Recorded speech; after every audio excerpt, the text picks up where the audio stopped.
Cours 1, incertitude, risque, perception du risque et risques économiques et sociaux. Avec le changement dans la manière de voir notre environnement, pris dans le sens naturel mais aussi social et économique, et avec le développement des sciences et notamment les probabilités, l'approche des risques a évolué. Par exemple, une personne à la chevelure rousse pouvait être considérée comme un risque pour la société. Au Moyen Âge, on accusait les roux de pacte avec le diable. Il doit toujours y avoir des débiles pour le penser. Mais les sciences nous ont permis de comprendre pourquoi il y avait des roux, avec la génétique, et elles ont quantifié les probabilités des trous. Les roux représentent 1 à 2% de la population humaine sur la planète. 13% des Écossais sont roux. Un autre exemple d'opposition entre le Moyen Âge et la période actuelle. Selon l'INRAP, l'Institut national de recherche archéologique préventive, la mortalité infantile était écrasante au Moyen Âge, un nouveau-né sur 4 décédé avant sa première année. Actuellement en France, le taux de mortalité avant l'âge de 5 ans est de 3,3 pour 1000 naissances. Il y a donc en moyenne 3,3 décès avant l'âge de 5 ans pour 1000 naissances. Ce qui nous permet de faire un premier constat. Les risques ne sont pas les mêmes dans le temps, ils évoluent.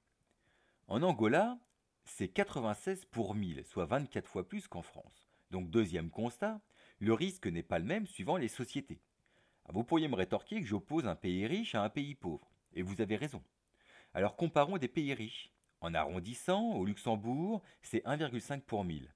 Aux États-Unis, c'est 6 pour 1000, soit 4 fois plus qu'au Luxembourg et 2 fois plus qu'en France. Donc deuxième constat, je persiste, le risque n'est pas le même suivant les sociétés. Troisième constat, le risque est calculable. On peut en faire une probabilité. C'est ce que je vous ai donné avec les taux de mortalité infantile. Ce sont des probabilités. La probabilité qu'un enfant décède avant l'âge de 5 ans. On parle aussi de chance plutôt que de probabilité, mais on voit bien qu'en termes de risque, le mot chance est mal choisi.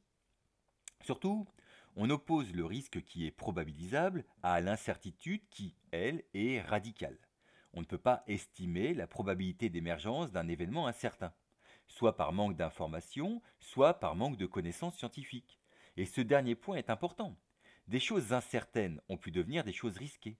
Peut-être peut-on classer le coronavirus dans cette catégorie, et peut-être le fait qu'il soit passé d'une situation incertaine à une situation risquée aboutira à la mise en place de mesures de protection.